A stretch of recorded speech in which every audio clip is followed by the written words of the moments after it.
waiting until I had jumped across to resume commentating, but turns out I did.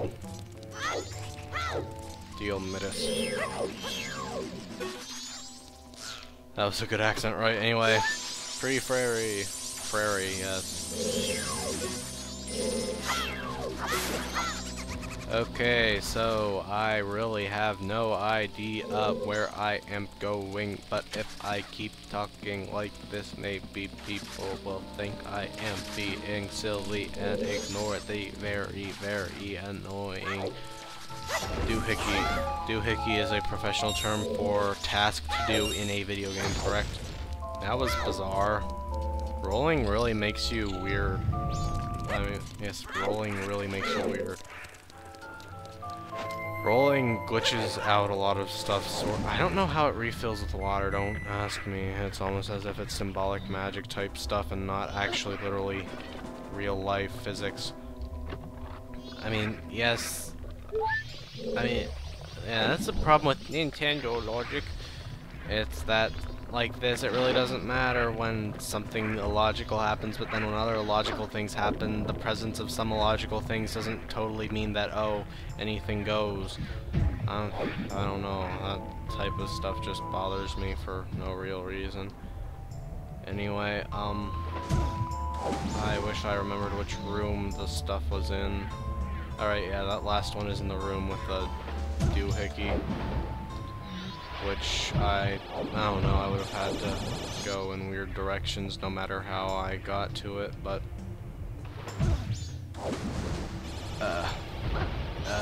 is all I have to say on the matter.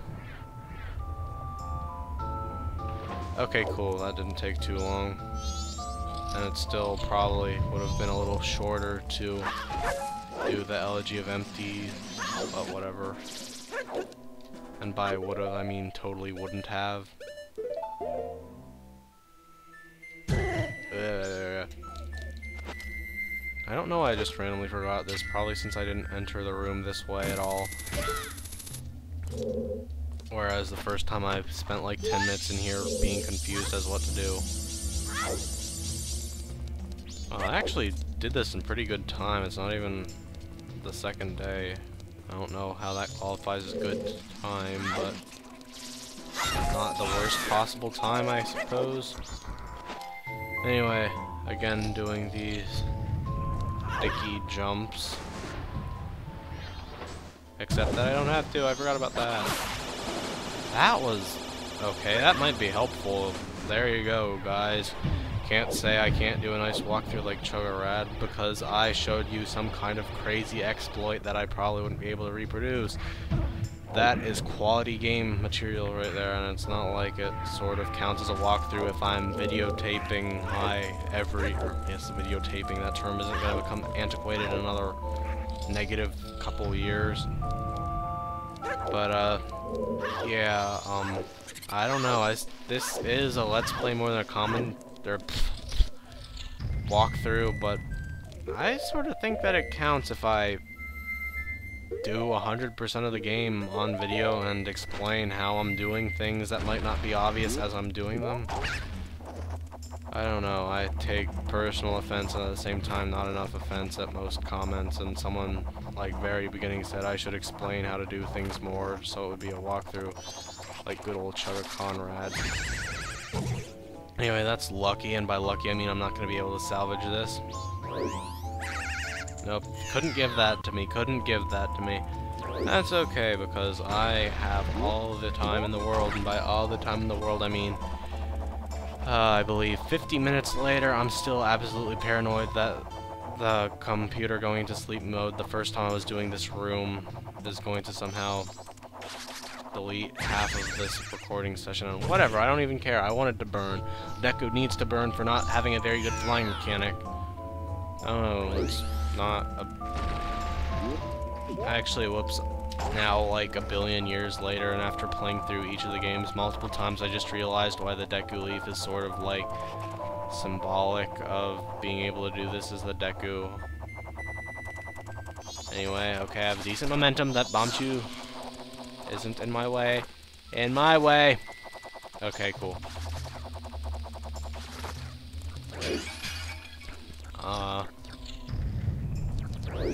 And let's look up.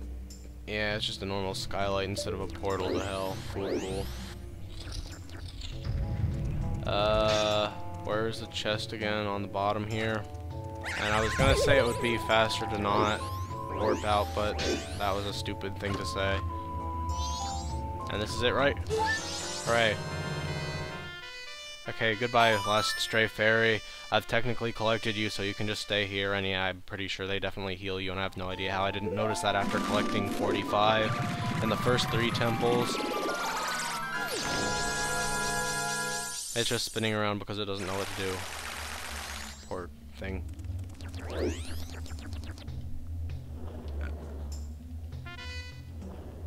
Actually, for the sake of being a wacky guy, I'm gonna see if I can just fall down here. That's a good way to not waste time, right?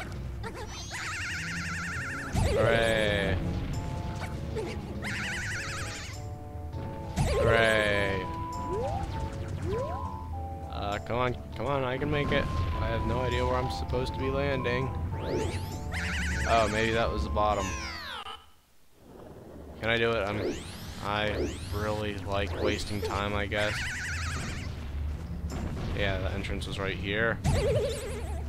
Straight fall down. Not does very much damage considering you're falling a very large distance. Oh, those video games with their logical inconsistencies, and I really get too upset over the fact that people act like it's all crazy if I expect a video game to be realistic in terms with its established canon, and get upset if it doesn't do that.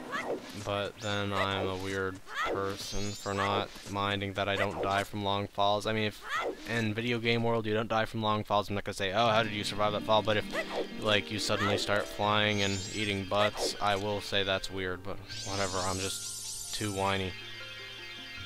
Anyway, with my fairies and fairies combined, I am whole again, and I can have 10 HP and do 1 damage or whatever Tubba did, and I should stop referencing that quote for no reason every time anything ever happens.